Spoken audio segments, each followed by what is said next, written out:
So here is the thing, building complex apps is pretty easy these days.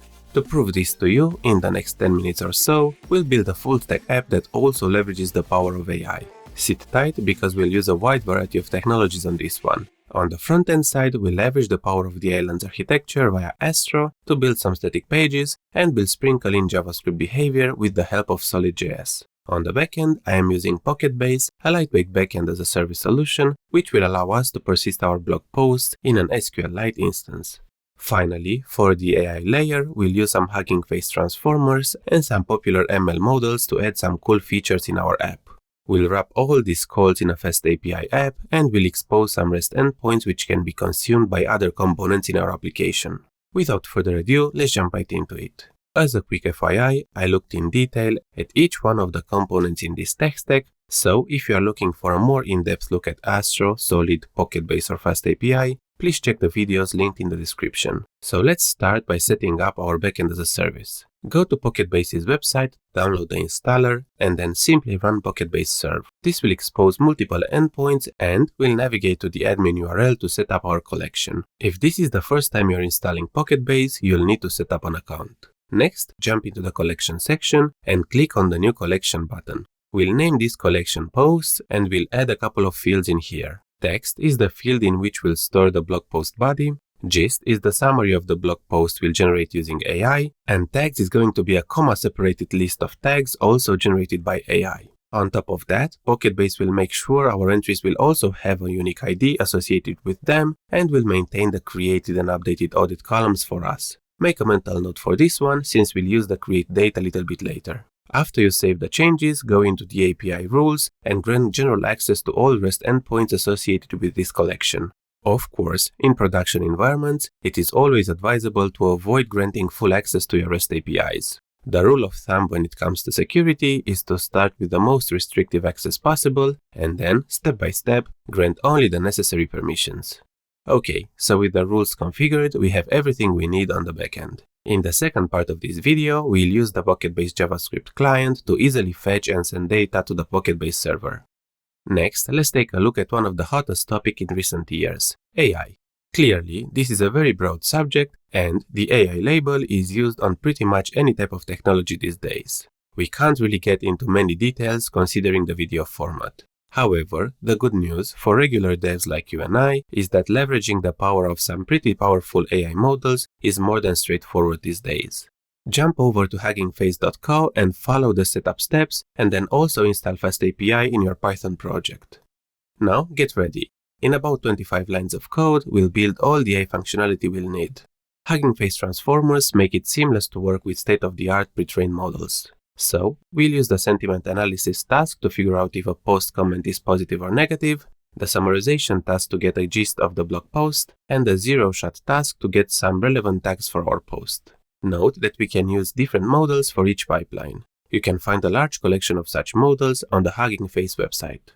Okay, now we just need to call these pipelines. Let's initialize a Fast API instance and then register multiple GET request handlers. The code should be pretty self-explanatory, and we are calling the pipelines in the associated methods. The transformer will get the raw data as input, will analyze and tokenize the information in a format that can be understood by the model, and then, in a post-processing step, will convert the model output in the format we expect. This might sound easy on paper, but believe me, there is a lot of quote-unquote black box magic happening in the background.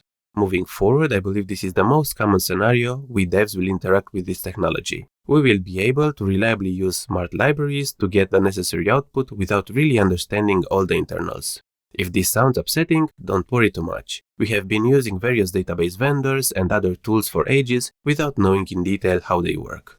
Okay, now let's bring all this together in our Astro app. Before building the front end, I'd like to take a second and ask you to help me fight the big bad YouTube algorithm by liking this video and subscribing to the channel. It's no secret I'm a big fan of the Astro and Solid combo, and I'm especially pleased by its speed of development. Layout.astro is a component which will wrap all our pages. I'm adding in here some custom Google fonts and some global CSS styles. Under Pages, in the index.astro file, I'm adding the template and styling for the home page. Astro, like most meta frameworks these days, is following the file system-based routing approach, so any file under the Pages directory will map URL requests with the same name. For templating, Astro uses a variation of JSX, and all the CSS rules defined in the style block will be automatically scoped. At the top of the file, separated by code fences, we are retrieving the most recent post from our Pocketbase backend. Let's spend a few seconds looking at our AI and post services. In the post service, I'm using the Pocketbase JavaScript SDK to connect to our backend and easily interact with the API. So, besides defining a post type, I created methods to save and retrieve entities from the database. Note that we are using the post created date to sort the information and retrieve the most recent entry. The AI service follows the same approach. Using plain fetch calls, I am sending a GET request to our REST API server, and in return, we get the expected predictions.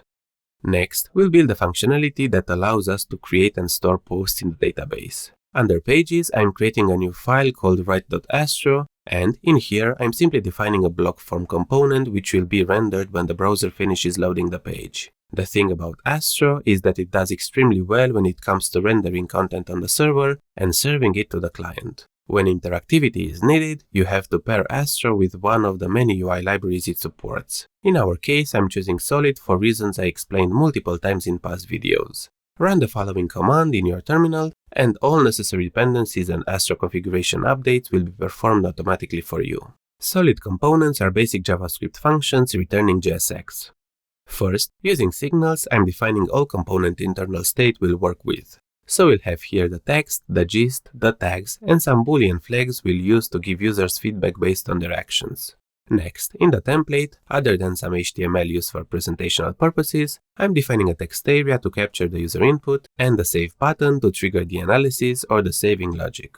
Other than that, I'm defining two conditional rendering blocks, one to display the suggested tags, if there are any, and one to display the blog post summary if it is available. Now for the saving logic, we'll do this in two steps. First, when the user clicks on the button, but the content was not analyzed, we'll send the raw data to our AI service for analysis. In return, we'll get the gist and some suggested tags. Once the user reviews this information, he can select the tags he finds useful and then confirm the creation of the article. The second step consists of us sending a create request with all this information to the Pocketbase server. All that's left to do now is to create the Astro pages, allowing us to display the article in detail.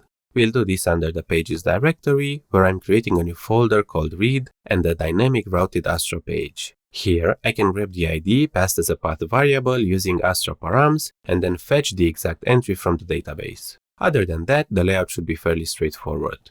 Note that, since we are using dynamic routing, Astro will not be able to statically generate our whole app at build time, so we need to change its output approach to server. Let me know in the comments if you found this video useful or not, and what are your predictions about the impact of AI in your day-to-day programming activity. Until next time, thank you for watching.